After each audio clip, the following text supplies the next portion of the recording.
can change mindsets. If you can serve people good food, be it with meat or without, that's what will draw them back. A thought-provoking statement from one of our guests today on Modern Living TV. Let's know more about the green movement and sustainable vegan food with Hong Kong-based chef Peggy Chan, who will be joined by our very own Nicco Santos of Hey Handsome. I am so excited to talk about this. Welcome Chef Peggy and Chef Nicco. Hi. Thank you. Hi. Okay, so Chef Peggy is based in Hong Kong and you are all the way here in Manila for the first ever Collective Table collab. Tell us about Collective Table. Collective Table was initiated last year in 2016, and it's basically a way to get the industry to start talking about plant-based food and to really start incorporating a lot of plant-based dishes onto our menu. We wanted really to get real professional chefs' take on how they see and how they create food without the meat, without the dairy, and what they would use to substitute for butter, what they would use to substitute for cheese. Because our restaurant at Grassroots, we really focus on raw food preparations and a lot of nutrient-dense preparations. So the way that we treat food and how we make, cheese without cheese, how do we make butter without butter, is a very different way. And to them, it's like an eye-opener. Going green or simply eating healthier by shifting to plant-based food options has spawned a movement that has proven itself more than just a fad. People are opting to go green for a lot of good reasons. This has been already in discussion with my team and my partners. It was brought about when we've noticed that the prices of seafood and meat have been increasingly going up.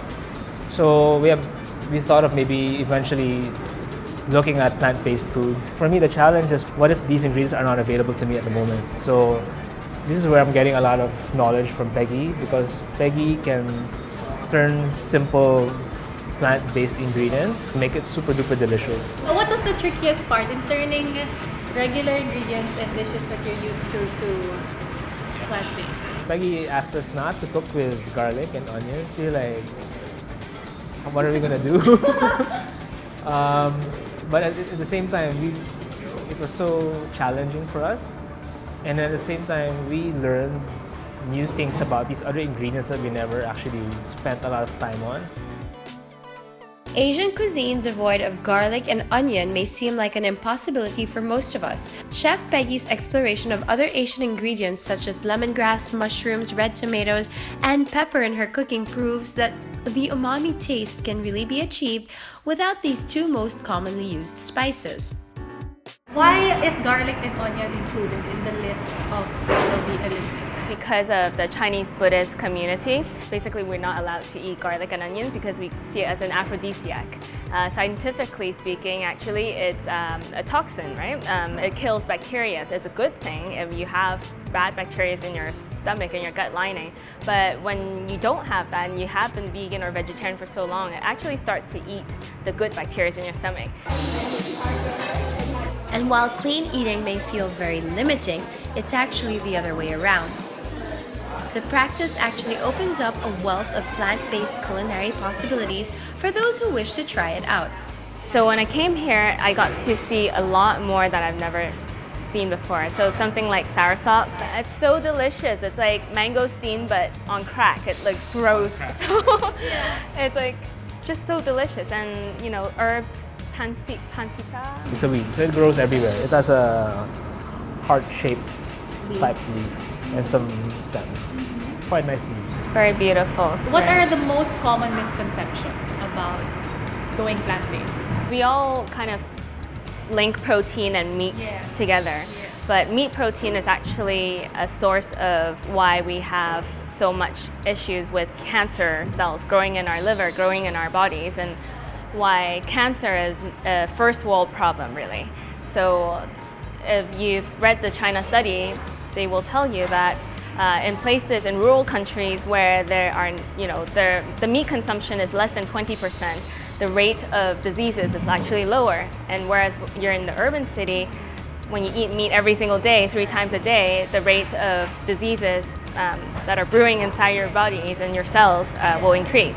So it's a misconception, and we want to get people to understand that you don't only need to get protein through meat, you can get it through plant. And the list of plant-based protein sources is actually long and quite interesting to try out as well. So we use a lot of whole grains, and whole grains is actually a very high source of protein. Whole grains like brown rice with lentils is a complete protein. So that's why you'll see in Africa or India, there's dishes that are so classic. It's a rice with a lentil dish paired together, and that's how they sustain themselves for thousands of years. Yeah. Well, it's hard really to just suddenly give up all meat and all dairy at once. But those who want to try to eat healthier and eat cleaner, what would your advice be? Just keep an open mind.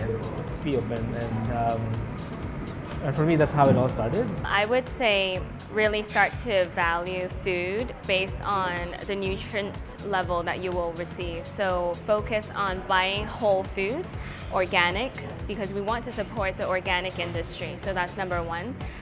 When you value food higher than we used to, then all of a sudden your mindset changes, and you will want to spend more time to understand where food comes from. And secondly, for sure, one day out of a week, just go vegetarian. Yeah. Just try it. You'll feel much better. Thank you so Thank you. much, Thank you. and good luck on your weekend. Thank you.